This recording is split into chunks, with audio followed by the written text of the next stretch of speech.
Can Audi compete with Tesla? More and more people are asking this question because Audi is emerging as probably a future competitor to Tesla. The e-tron is out now. They have a few models coming up. But the situation got complicated last week as CleanTechnica called out Audi on this chart presentation that they've used throughout the New York Auto Show, where Audi kind of messed up, and once again it started, it raised the same question again: Are they for real? Are they trying to cheat? Can we trust them, and so forth? Versus, of course, Tesla, that's been leading the entire electric car movement.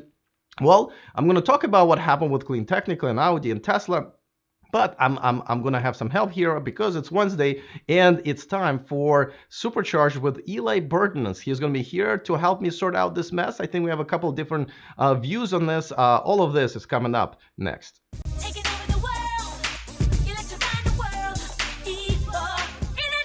Welcome to E4 Electric, your number one source of unbiased electric car news. If this is your first time here, go ahead and click on that subscribe button down there so you don't miss anything moving forward. All right, as you know, I've been a pretty big fan of Audi, up and down, mainly down lately. As you guys know, I've canceled my e-tron reservation, not because I don't want it anymore, just because of the logistical reasons, and you can watch my video about that separately if you want. But just like I said, Eli is going to be here. We're going to talk about this controversy that happened with this chart that Audi was presenting at the New York Auto Show that was essentially showing that charging e-tron is much faster than charging Tesla Model 3. Now, normally people don't compare Tesla Model 3 and an Audi e-tron, but because these are basically best representatives of their brands as far as electric car charging, that's where the comparison came in. So I'm going to present it to you guys in a second. I want to bring Eli in just so he can have his take on this. But before that, of course, I want to remind you that this video and this channel is sponsored by Byton. Check out the all-electric SUV coming to the US and Europe next year, starting at only $45,000. And look how fast and easy it is to reserve one. You notice there is no reservation payment page because there is no payment. You can reserve it for free. Takes about 30 seconds, so go ahead and grab the link from the description of this video so you can reserve yours today. All right, without further ado, I'm going to bring in Eli, and we'll get this conversation going. Eli, how are you doing, my man? Hi, Alex. Great to be back here with you on our weekly segment, Supercharged. I'm doing pretty good today. I'm actually just getting ready to head off to Sonoma because we have a kind of a impromptu My Tesla Adventure event. We're all going to be at the drag strip this evening. What made this event impromptu is it was originally going to be a planned event. We were going to announce it a couple weeks ago, but I was waiting and hoping that I would get my P100D because that's what everybody really wants to come and see, right? They want to see what's the new drag strip time going to be on the new P100D, what's the new 0 to 60 going to be. But unfortunately, Tesla is still unable to deliver me my car because of this sticker issue that we talked about last week. So, by the way, anybody who hated on that saying that wasn't news, it's definitely news. Myself and every other new order of the refresh Model S and X, nobody is allowed to take delivery of their cars yet. So just be aware. But anyway, that's not what we're here to talk about today. Today, we are here to talk about this story with Audi cooking the data about their charging rates. Right. So let me bring some slides in so people can understand what's happening. Now, first of all, the reason why there's even a comparison between Model 3, a four-door compact sedan, and a e-tron, which is a full-sized SUV, is because they're the best representative from their brands as far as charging. Now, apparently throughout the New York Auto Show, Audi had this chart that I'm going to show you guys floating around, and this is courtesy of CleanTechnica that took a picture of that, and it basically showed that Tesla will charge really fast, almost at 250 kilowatts, but then almost crash throughout the charging, where e-tron is able to maintain its almost peak performance at between 140 and 150 kilowatts, and therefore they've concluded that overall you can charge the e-tron faster than Model 3. Now, CleanTechnica decided to dig in, and they published this article where it was kind of harsh. I have to say it was harsher than it should be, but nevertheless they basically exposed the fact that Audi was basically full of crap. And they even ended up getting a statement from Audi where they said, "Oh yeah, we probably shouldn't have done that." But essentially, and I don't want to bore people with details, they've kind of made it look like the Tesla Model 3 was overall slower to charge. Now, one thing that I like that CleanTechnica pointed out is that nobody cares how fast you can charge your car to 80% or 100%.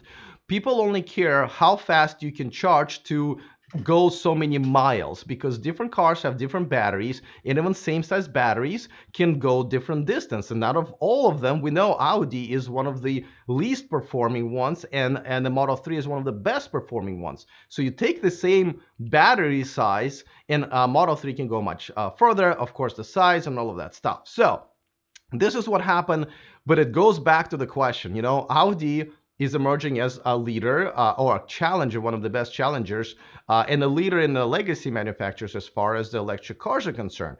e-tron is a great car. They have 3 or 4 coming up. They're spending money like crazy. They're proud of their car. They're spending money on advertising. First electric car to be advertised during Super Bowl. But they come from, Dieselgate and Volkswagen Group and many other things that make us still remember that, they used to cheat. And are they cheating now? You're a Tesla fan. What is you pick this topic today. As always, you do pick the topic because this is your segment. Tell me why you decided that you wanted to talk about it. Tell me why you thought it was important. So the reason I chose this topic is I actually read the first story about this chart when Audi was using it for their PR and propaganda. And initially it was like, wow, this is interesting. There were two pieces I felt. One, I disagreed with Audi's initial conclusion that the long-term charge rate matters, and they were going at the 80% mark, because exactly what CleanTechnica highlighted, which I've experienced as an owner, it's how fast I can get those initial miles is what matters most and keeps my minimum time off the road. But it was interesting to see this thesis by Audi saying that our net charge time is actually less than Tesla's. And I was like, wow, that's pretty cool. Like, to me, I heard a market competitive reason for Tesla to really ramp up their V3 supercharger network faster. I still thought the way Tesla was doing was better, but even the way they presented it, it was like, good, this is another driving force to push Tesla faster.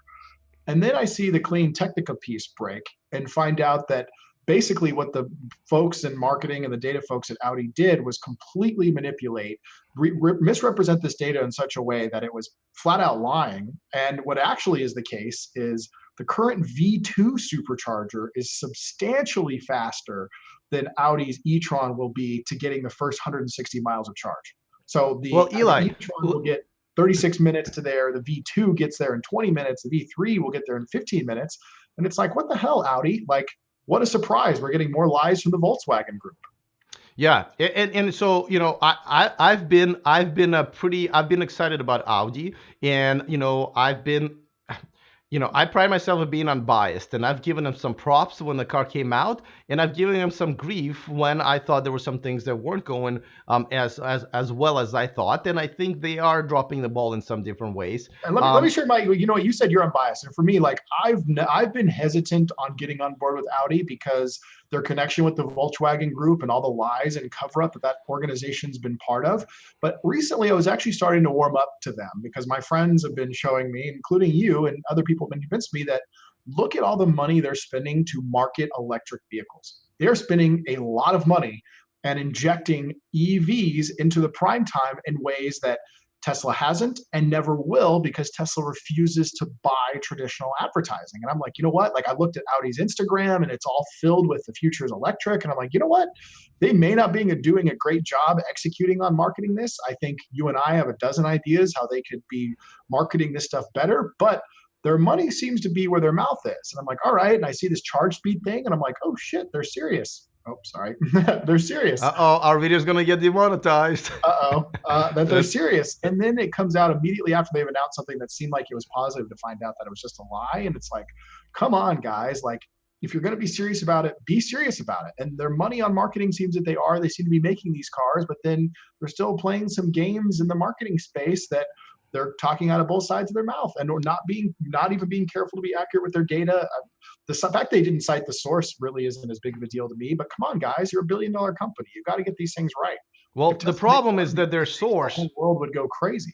The problem is that their source is some post on Twitter. Yeah, That yeah. was one of the many issues with that, right? Here's my take, and tell me what you think about this point of view. One is I absolutely agree with you.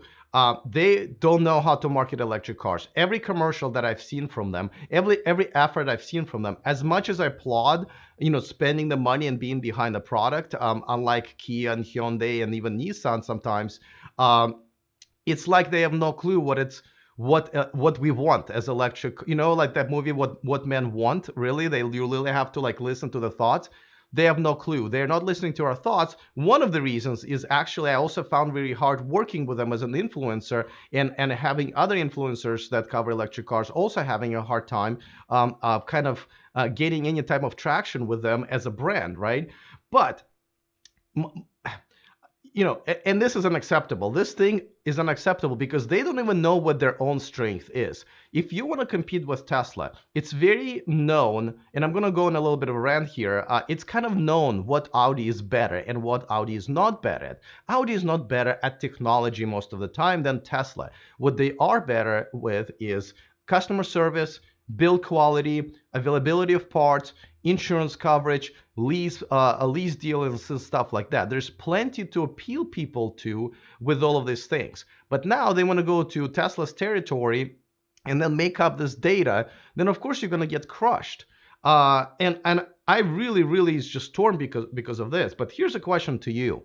You know, legacy manufacturers, they make all of their money on gas. They are going to be losing or breaking even on all these electric cars. So you can't blame them that they want to continue selling the stuff that makes the money, their business.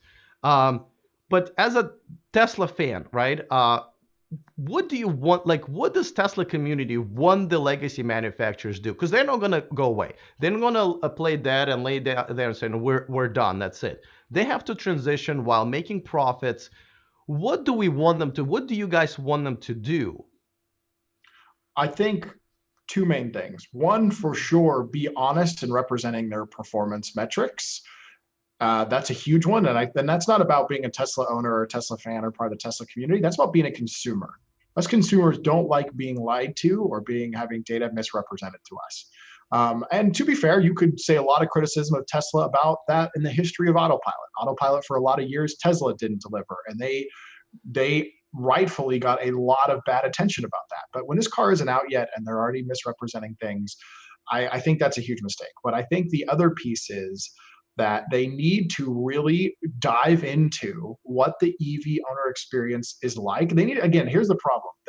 They're not willing to do what they will need to do yet to win, which is they need to really show people why EVs are better than buying gas cars, because then they're not just competing against Tesla, then they have a blue ocean that they're competing against every other gas car on the market. And yes, maybe they will definitely cannibalize some of their sales. That's going to happen as you transition to a new product line, but they're going to take away the sales of their competitors. And that's what they're going for. That's what they're going for. Auto companies need. They need growth. Yeah, I mean, I agree. It's especially for them, right? Being in the middle of a Dieselgate scandal, any type of a lie is bad. And but just to correct you a little bit, when that chart was going around the New York Auto Show, the car was still out. They started selling them in Europe, and about a month ago, they already started selling them here in the U.S. But it doesn't even matter. Don't it doesn't matter. Don't lie ever. But. As I talk to a lot of these companies and kind of privileged to some of the information that I see behind the scenes, and it's not a secret, I'm not sharing anything private here, but there is a struggle in every single legacy manufacturer between people who want to continue making money, right? And right now, and selling gas cars, and people who want to see the future and go electric, right? And there's somebody who has to have supervise them on top and saying, yeah, we want to make money, but we also want to invest in the future. And it's a struggle, man. It is a struggle every day there. And this is the world of when you have tectonic plates shift and the world moves one direction versus another. Like it happened in computers when we went from PCs to laptops. It happened when we went from dumb phones to smartphones. And somebody's going to have to make a choice and say, you know what, we're going to be okay with not making profits for 2 years or 3 years, because in 5 years, we're going to be one of the biggest players in this space and be printing money. I mean, that's what China's doing. China's already decided the future is electric, and they're going 1,000% in on this. They're doubling and tripling down. Like whoever makes that choice, that's going to be the one who's going to get the most market share long term. And I get it.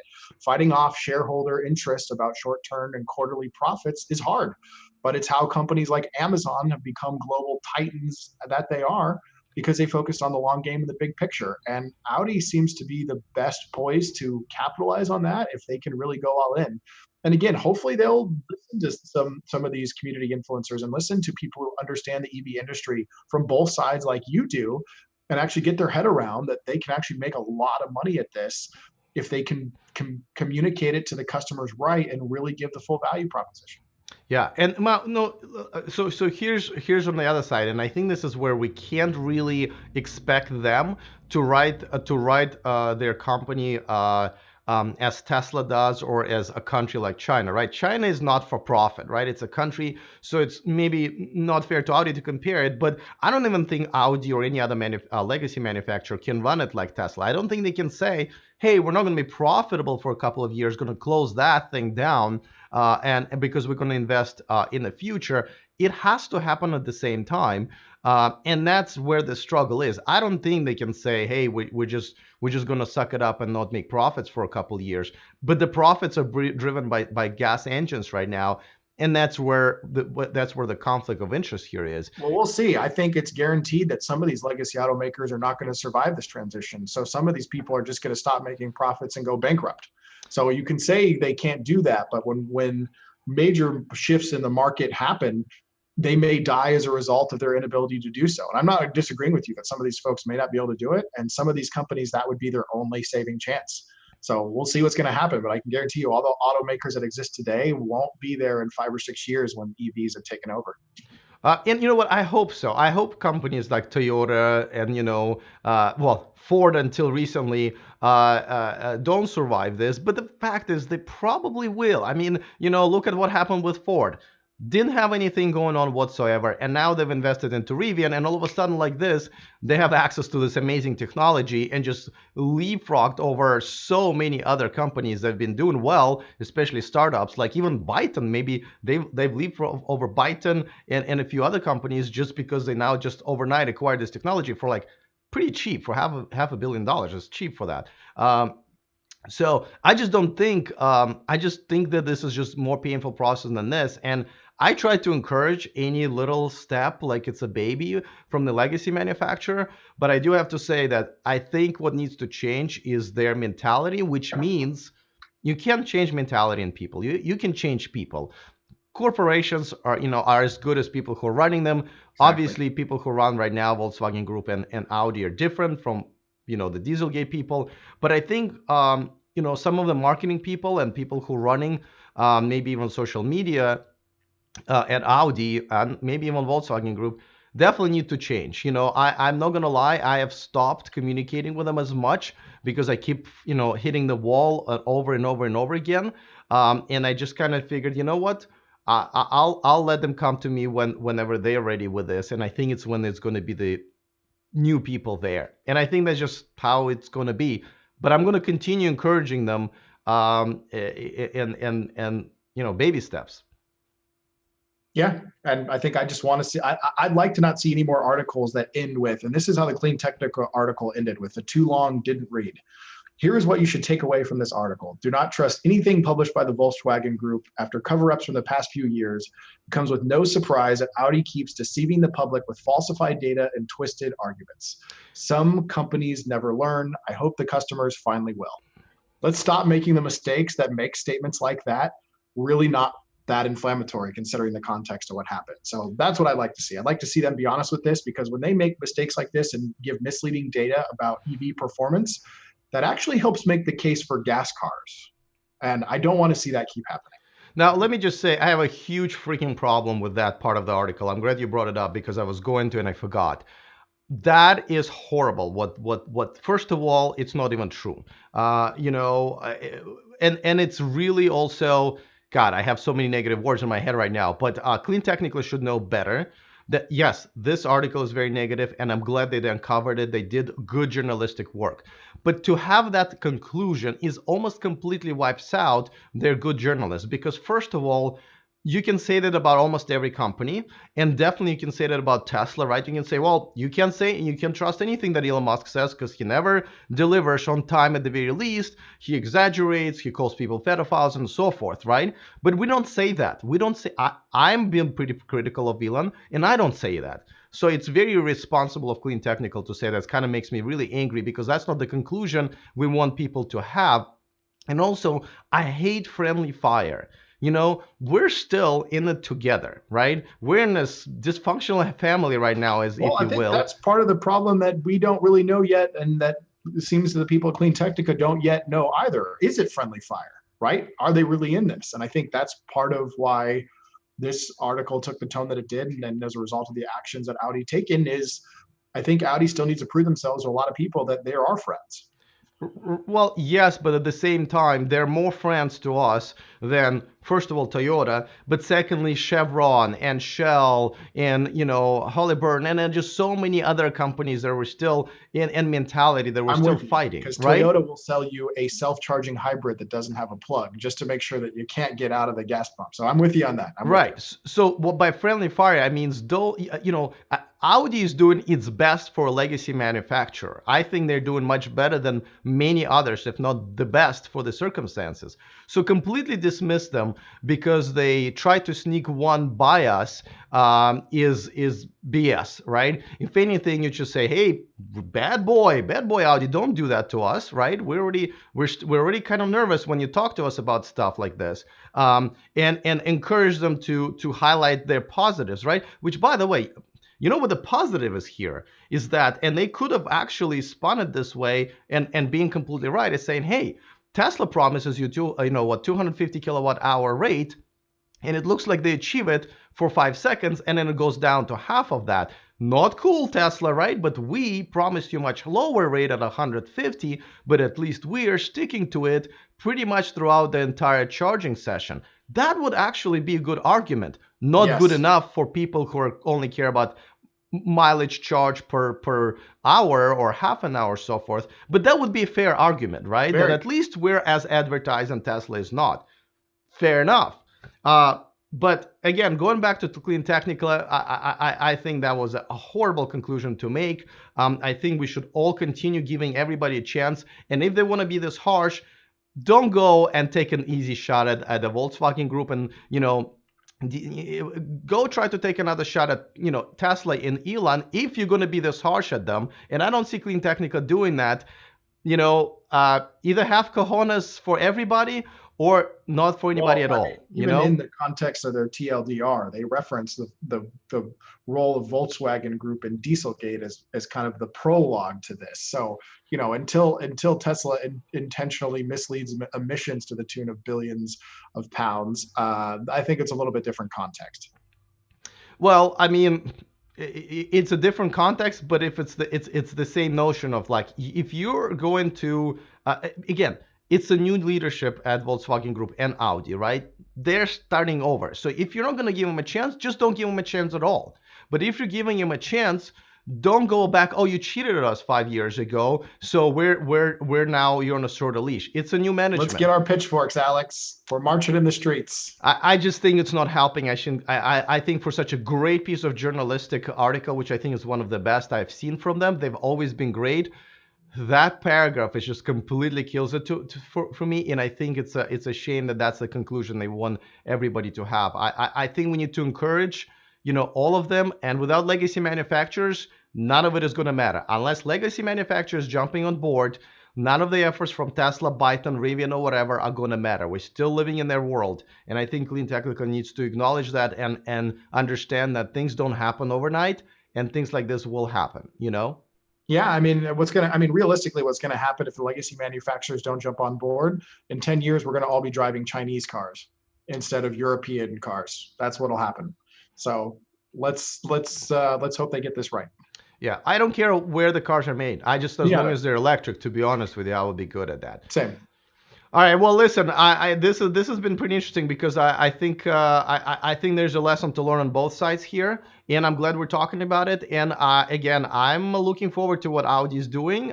They need to cut this BS out moving forward, but I think their technology is exciting. I have a group that's growing for the e-tron owners, and I see people being really excited and getting their cars now, and they're kind of like acting, like Tesla owners 2012, 2013. So which is good to see. It's an electric car. So I'm going to monitor that group and see if there are any issues and problems or interesting features that I've uncovered. But thanks for bringing this up. I mean, as always, you get to pick the topic, and I think this was an exciting one.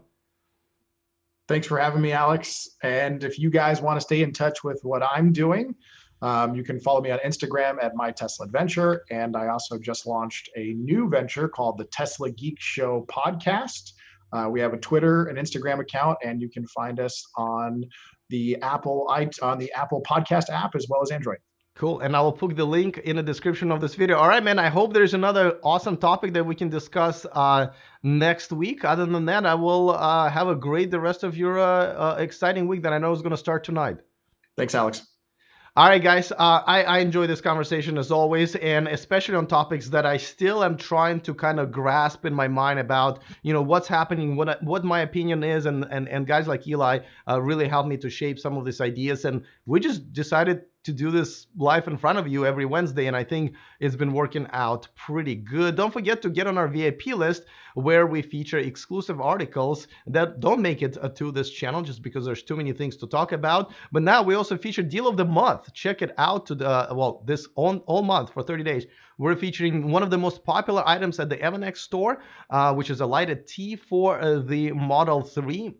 And they got a $50 deal going on, $50 off deal going on. But if you subscribe to our newsletter, you get another $50 off with the discount code that will send it to you along with our upcoming article this Saturday. So essentially, you're going to get an entire $100 off. All right, guys, thanks for watching. Of course, I'm looking forward to your comments, which I'm sure some of you already submitted in the comment section. Other than that, see you next time, and remember to stay charged.